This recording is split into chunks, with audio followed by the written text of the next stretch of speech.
Hey, welcome everybody again. My name's Stephen Tokos. I'm the Assistant Director of Financial Aid Outreach Initiatives at Arizona State University. I like talking about money and making sure that you are informed wherever you're going. Yes, you're going to see some maroon and gold in here. You see the branding for ASU, but this is applicable whatever college or university or trade school you're looking at. The FAFSA is for you. It's one of the most meaningful steps you can take to continue your education, especially if you're looking for ways to help pay for it. So let's dive right on in. Here's our agenda for today. We're going to talk through, first off, what is the FAFSA, how to get started on it, what things look like after you do the FAFSA, and then a couple of FAFSA myths to wrap up our time together.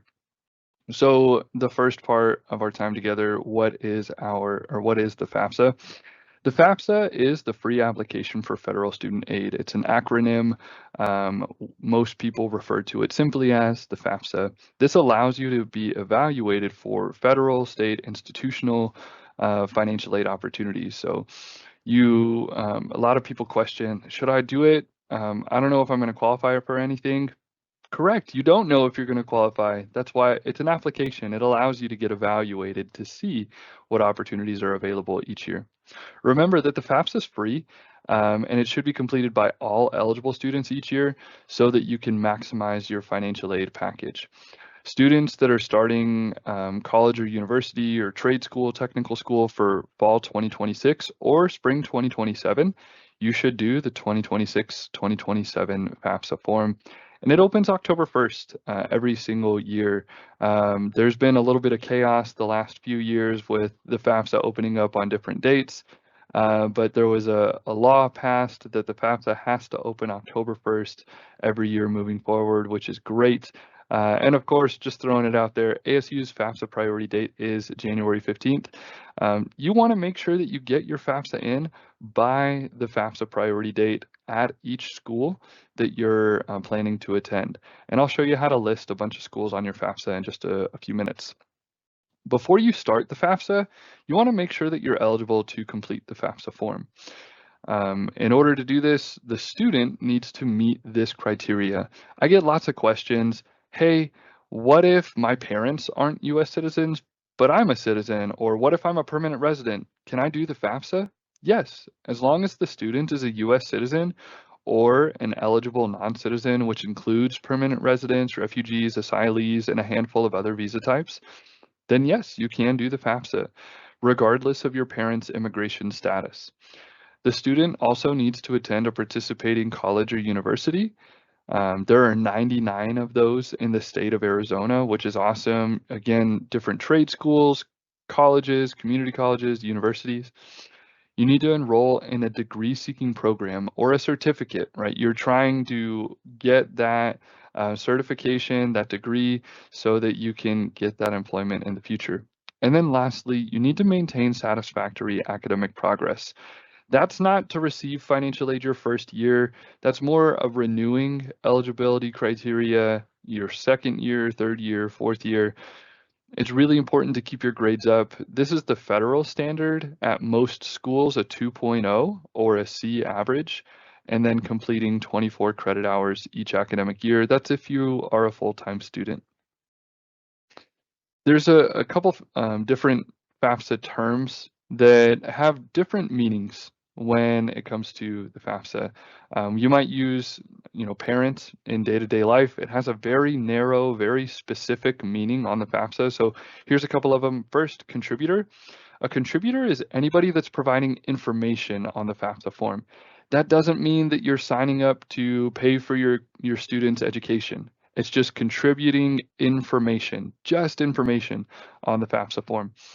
A parent on the FAFSA only refers to the biological or adoptive parent or step parent, regardless of who claims the student on a tax return. This comes up a lot with parents that are divorced, trying to figure out which parent should be listed on the FAFSA form, or maybe you're in a different family situation where you live with a different family member, your aunt or an older sibling, and your parents live in another state or another country. Only the parent's information should be listed on the FAFSA form. And then there's dependency status. There's a bunch of questions that I'll show you that determine whether you're considered dependent or independent. I'll tell you a little story. When I was 18 years old, when I was a senior in high school and I did the FAFSA the first time myself, I answered the questions and said, I'm an independent student because I thought to myself, I am moving out of my house. My family's not supporting me. I have a job. I'm paying bills. So I clicked that I was independent. That doesn't actually determine, or that didn't make me independent. I was still a dependent student and needed my parent information on the FAFSA. And we'll go over some of those questions in just a minute. So now you know what the FAFSA is and some of those key vocabulary. Let's go ahead and get started on the FAFSA form. In order to start the FAFSA form, you need to create your studentaid.gov account. This used to be called the FSA ID. It's okay if you call it the FSA ID, not a big deal. But the students and any contributors that are working on the FAFSA need to create their own accounts to log in and sign and submit the FAFSA form. Once you do that, you can gather all the necessary information. So get your studentaid.gov account username and password, get your social security number and alien registration number if that applies to you. Get your 2024 tax information if you have any. I know a lot of students will say, hey, I don't have 2024 tax information because I didn't do taxes. That's all right. That's totally normal. It's if you have this tax information. You'll need the current balance of cash checking and savings accounts. If you have any of that information, then you'll need to get any records of net worth, investments, retirements, accounts are not included, right? So if you have any stocks, bonds, mutual funds, cryptocurrency, maybe you're on like Robinhood or something like that, then yes, you'll need to report the value of those as of today or as of the day that you're doing the FAFSA, report that on the FAFSA. But again, retirement accounts are not included. I was working with a family the other day. They were off in the side of the room and they finished the FAFSA and they came to me and said, Stephen, man, I'm really bummed right now. We're probably not going to qualify for anything. We looked up our 401ks and they're doing really well, but that means our student's not going to get any money. And I said, oh my gosh, why didn't you ask when you came to that section? Because it actually has text that says, do not include retirement accounts. And then last one that you need to collect is any untaxed income that you or your parent may receive. You need to report that on the FAFSA as well. So to create that studentaid.gov account, you can go to the website listed right there on the screen, studentaid.gov, and click create account in the upper right-hand corner, or you can go to that full website. Just remember that you need your own unique personal email address and phone number to create your account. All contributors need their own individual account. So students and parents, don't make them for each other. You don't share an account, right? It's linked to your individual social security number if you have one. New last year, but still pretty new, parents without a social security number can create their own studentaid.gov account. There is instant identity verification with the Social Security Administration if you are reporting your social security number. So it is really important, students especially, make sure that you type in that number correctly. If you don't know it, talk to your mom or dad. They can get that information for you. Once you've created your account and logged in, you'll go to the FAFSA homepage. You can see this is what studentaid.gov account looks, or studentaid.gov looks like. You can click that FAFSA tab right there that you see kind of left center, and then it'll take you to this page where you see two different FAFSA options. I put a gold box around the 2026-2027 FAFSA form. If you're a student, maybe you're watching this because you've been a part of some of the College Connect webinars before. Maybe you're a continuing student.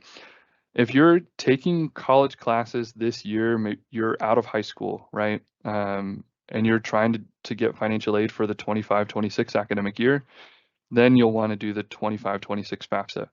But if you're looking at next year, which most students are, you'll want to do the 2026-2027 FAFSA form.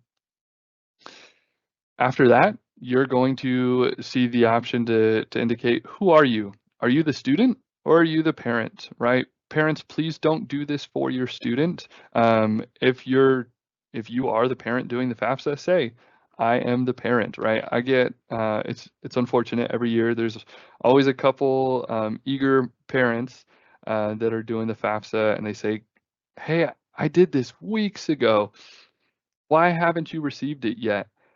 And I'll ask them to pull up their account, and the parents, thinking they did it for their student, they did it for themselves as if they were a student again. So please make sure that you are logging in as yourself and answering the questions as yourself. Don't do this on behalf of somebody else. So I'm going to show you what it looks like from the student perspective and then continue on from there. Once you click that you're the student, you're going to see some FAQs that come up. Everybody needs to provide consent and approval when completing the FAFSA, when providing that information. Every contributor, the student, if the student is married, then their spouse or their parents. Just keep in mind that if you decline consent and approval, you have to manually enter in your information and you won't be eligible for federal student aid. Declining that consent, like it says right here, declining consent and approval prevents federal student aid from requesting your federal tax information from the IRS, which is used to complete the FAFSA form. So please click that approve button so that you can get evaluated for federal student aid. Next up, you'll see at the top there's 5 different sections: the personal circumstances, demographics, financials, colleges, and the signature. The first section is that personal circumstances section. And these are those dependency questions that I was talking about a few minutes ago. You know, when I said, I'm totally independent, I thought that I was like legally emancipated. I checked that box, but I wasn't, right? Because I thought, I'm 18, I'm on my own. That's not what that means. I was mistaken. I love that they added the clarifying language over the years, as determined by a court in their state of residence. I never went to court to prove, hey, I'm an adult. I just turned 18, right? So legally emancipated, that's a special circumstance that I made the mistake of selecting. Don't make that mistake. Most students, they're going to select none of these apply and be able to move on. After that, there's going to be a series of demographic questions that allow the student to report information about their background, their family, the high school that they're graduating from as well. So first off, in that demographic section, they're going to indicate their citizenship status. Are you a U.S. citizen or a U.S. national? If so, select that option and then you move on. If you are an eligible non-citizen, you will be prompted to report your A number or the alien registration number, ARN, whatever you're more familiar with. Either way, this is where you enter that information. If you are neither a US citizen nor are you an eligible non-citizen, you can stop there, right? That last option, you're actually not able to move forward. So only US citizens or eligible non-citizens should complete the FAFSA form. After that, you can report your high school information. I was using the FAFSA demo tool and found this high school that's not actually in Arizona, but you can plug in your school's information, search the state, search the city, and then find your high school. You'll select it down below, just like I've done for Fort Cobb Broxton High School. And then you'll go to that next page to confirm that your high school, that is your correct high school. You want to select the school that you're currently attending. This actually is really helpful for FAFSA tracking purposes for your high school, making sure that all of their students are doing the FAFSA. After that comes the students' finances section. This is where you're going to answer questions about income earned in 2024. And you might be thinking, Stephen, it's 2025, and this FAFSA is for 2026, 2027. Why am I answering questions about 2024? Because that is the most recent complete tax year. So that's what federal student aid uses to evaluate students for financial aid. So on that next page, you'll report whether or not you have any tax information. Then you'll have that opportunity to report the current values of your cash, checking, and savings accounts. However much money you have, you need to report that on the FAFSA form. Then you need to report the net worth of your investments, including any real estate. Most students don't have any real estate to report, but if you do, I actually did work with a student who, that last question, the net worth of their business, they did have their own business, and they said, yeah, it's worth thousands of dollars. And I thought, oh my gosh, that's awesome for you, high school student. Just keep in mind, new this year, the businesses only applies to businesses that have more than 100 employees. Most students aren't going to have any information to report there, so they'll just enter 0. But you will need to report the accurate total of your cash, checking, and savings accounts. After that, you can enter in which colleges, universities, and schools, any other schools that you're wanting to send your FAFSA to. You can put up to 20 institutions on here. So put all the schools that you're thinking about, right? I always encourage students, list all 3 state universities and a couple community colleges, whatever's close to home, just to give you options. Of course, you still need to apply to those colleges or universities or trade schools in order to receive your financial aid package. But this way, you've got, or they're going to receive your financial information to evaluate you for aid. On the FAFSA form, you can search by the state, or if you know your school code, you can enter in that information. With that state, I always recommend that's the easiest one because you type in Arizona, hit search, and it pulls up all 99 institutions in the state that do receive federal student aid. And you can just check them off one by one. I want ASU and GCU and Northern Arizona University and Mesa Community College and South Mountain Community College and Central Arizona College and the University of Arizona. Awesome. You got a bunch of schools and you move on. After that, and I know it's crazy, it feels like we're flying through this. Trust me, you're going to fly through the FAFSA too.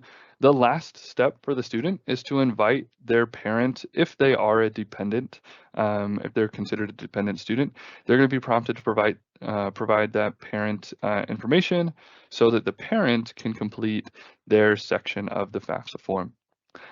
This is so much easier than it used to be. You simply need to provide your parents' email. And if you don't know your parents' email, shoot them a text message. Maybe they're going to be sitting next to you as you do your portion of the FAFSA, and you can just ask them. If you're wondering, well, I've got a different family situation. Who should I list on the FAFSA form? There is this box, the link that I have, who counts as a parent on the FAFSA form. This is so helpful, especially for students that are in split households. If your parents are divorced and you're trying to figure out, or your parents are arguing over, well, I want my info on the FAFSA, or I definitely don't want my info on the FAFSA. Look, click that link and it'll take you to a website where you can put your parents' names, or you can just put mom and dad, and it'll ask you a couple questions. Are your parents married? Do they live together? Which parent provided the majority of financial support over the last 12 months? And if your parents split everything 50-50, then it's simple. Whichever parent has the greater income and assets, that's the parent that gets listed as a contributor. But that's only, again, for divorced parents or parents, that were never married. So if your parents are married, super easy. You just pick whichever one you want and send them that email and click send invite. Once you do that, so cool that they added this feature. You can click other ways to send invite, and you can see you have a personal link for the FAFSA. You can like take a picture of that and text it to your parents. You can copy that link and email it to your parents as well. What your parents really need is that code. So for this student example that I had created, there's that code down below. That parent, when they log in, they're going to need to provide that code, and that automatically matches the FAFSA, the parent's information to the student's FAFSA form. So convenient. Then you're almost done. There's a review page, and then the student signs and completes the student section. There's a bunch of terms and conditions, but you check the box at the very bottom, and then select the option sign the student section, and then the student, it's not done, right? It looks like a confirmation page where it's like, woohoo, I'm done. No, it says pending submission. Check with your contributor. It shows the status of that invitation with your parent. So you see on this example in the image, it was sent to that email address. The role of that person, it's their parent, or if the student was married, then it would say spouse. It shows that invitation code. Again, you could take a picture and say, hey mom, here's the code, and then send her a link to studentaid.gov. But it shows that status as well. Now for the parents, once you've invited your parent, they're gonna get an email that looks just like this. It says, hey, your student started the FAFSA. They need your help to complete the FAFSA form.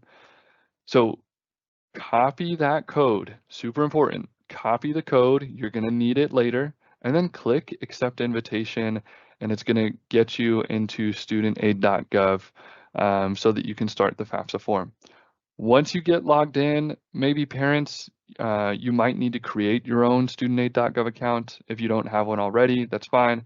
But again, you'll get in and you'll provide that invitation code, and there will be that prompt, hey, by accepting the invitation, you're agreeing to share your information.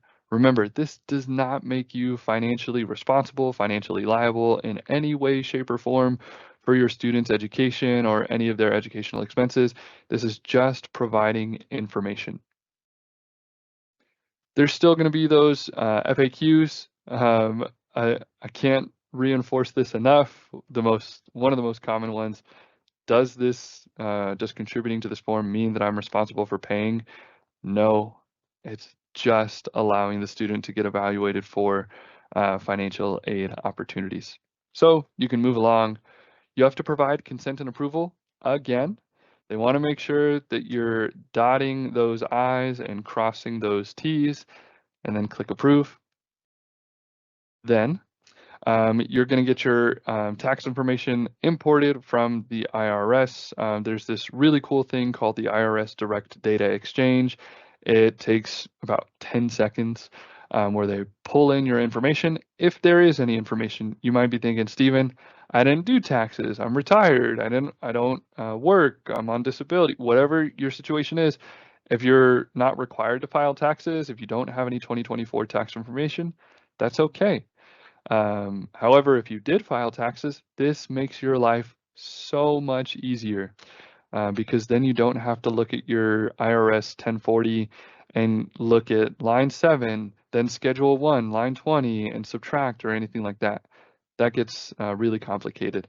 So this is a huge time saver.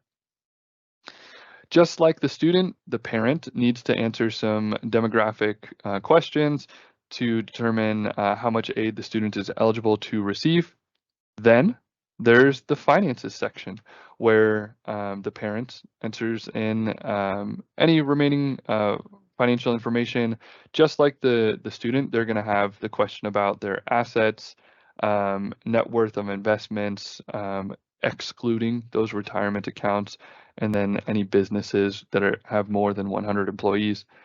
And finally, if the parent is married, then the parent will need to invite their spouse to the FAFSA form only if the parent, only if the parents file separately, right? So if you're married and file jointly, you're fine. It's just the one parent and you're done. If your parents are married and file separately, then both parents have to be provided on the FAFSA form. And then the divorce situations, it gets a little complicated from there. But the nice thing is the FAFSA is walking you through based on your circumstances that you're reporting. If you are required, like I mentioned, to provide that spouse's information because you are married but file taxes separately, then you'll send that invitation to your spouse, just like the student sent an invitation to you. Finally, you review your information, and I always encourage people click on those drop downs to see what responses they provided, because you might have been clicking too quick. It's all right to go back and double check your information. They can also review the status of that contributor invitation if another one was required. And again, just like the student, you're going to have that sign and submit. In this case, in this example, all information's been provided. You check that box and it's sign and submit versus the student. Earlier, it was sign and complete, signing and completing the student section. This one, it's going to send the FAFSA off to the Department of Education in order to complete, in order to have the FAFSA form evaluated for financial aid. Voila, once you submit that, you get this congratulations message. There's going to be an email that the student receives confirming, hey, your FAFSA was submitted. Log back into studentaid.gov within 2 to 3 days to see what that processing status is. You can see that provisional aid eligibility, and then the schools will receive that information within about 3 days of the FAFSA being processed. So what does life look like after the FAFSA? You get your FAFSA submission summary. That's the review of all the answers that you provided on the FAFSA form, and it contains your student aid index, the SAI. That SAI, that's what institutions like ASU, MCC, and so on, that's what we use to determine your eligibility for federal student aid and institutional student aid. We get that SAI data, again, typically 1 to 3 days after the FAFSA gets processed. Then you should double check with each school to make sure that your FAFSA was received. A lot of schools actually have their own student portal. If you have like Student View or Infinite Campus or something like that for your high school, colleges and universities, we all have something like that too, but our versions are like way cooler, way more comprehensive, way more useful, because it's all about your classes. If you want to add a major, it's got your financial aid, all that good stuff. Log into your student portal with the schools that you've applied to see if your FAFSA has been received.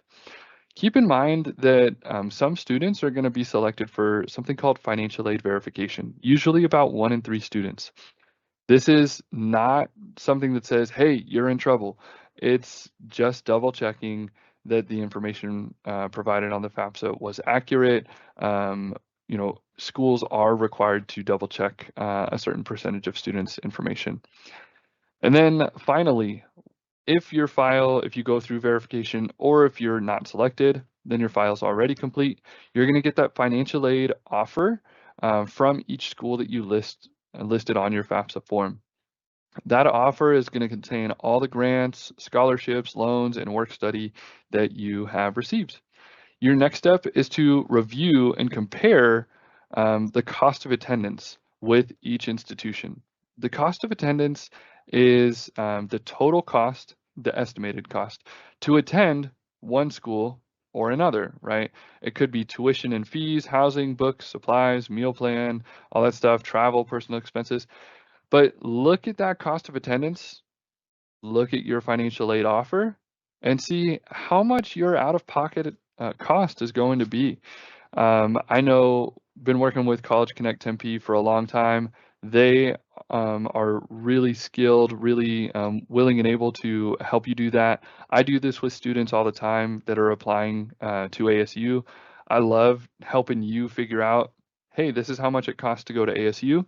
Now that you're prepared, go look and compare with the other schools. Because really, I want you to make that informed decision about how much it's going to cost to attend one school versus another, because finances are really important, right? That can be the deciding factor if you're able to continue your education in the future. So now, as we wrap up our time together, I have a couple FAFSA myths to go through. Myth number one, I'm not going to qualify for financial aid. Not true. You don't know your eligibility before you do the FAFSA. You might not qualify for free financial aid, such as the federal Pell Grant, but schools like ASU, we have our own institutional grants and scholarships that we can evaluate you for, but we can't do that without your FAFSA on file. Another common myth is that I can't do the FAFSA if I don't know what school I'm going to attend. That's totally fine. You can list up to 20 schools on the FAFSA. It's really important to get your FAFSA done early to maximize your financial aid opportunities with each school, and then compare your financial aid again with the other schools that you've applied to. A couple of other myths. The FAFSA takes a long time and it's too complicated. Really and truly, I've been working on the FAFSA with students for the last couple of weeks this year with all the new changes. It is so fast, like truly less than 30 minutes. I timed a student yesterday. She did her FAFSA in 11 minutes. So like, it's so easy. Get in there, get it done. You just saw this presentation. Trust me, it's going to be a breeze. And then another common question that comes up, I can't do the FAFSA because my parents aren't US citizens. That doesn't matter. As long as you, the student, are a US citizen or an eligible non-citizen, such as that permanent resident, refugee, asylee, you can receive federal student aid regardless of your parents' citizenship status. In summary, just kind of thinking out loud here, if you want to be an engineer, a plumber, doctor, electrician, counselor, architect, web developer, historian, teacher, business data analyst, or literally any other career that requires some sort of education after you graduate high school, you should do the FAFSA. That allows you to get evaluated for different grants from that school, from the state of Arizona, from the federal government to help you pay for your education. Please, please, please, please, please don't leave money on the table. Last year, over $120 million was left unclaimed by Arizona students because they didn't do the FAFSA. So please do the FAFSA. That's all I have for you guys.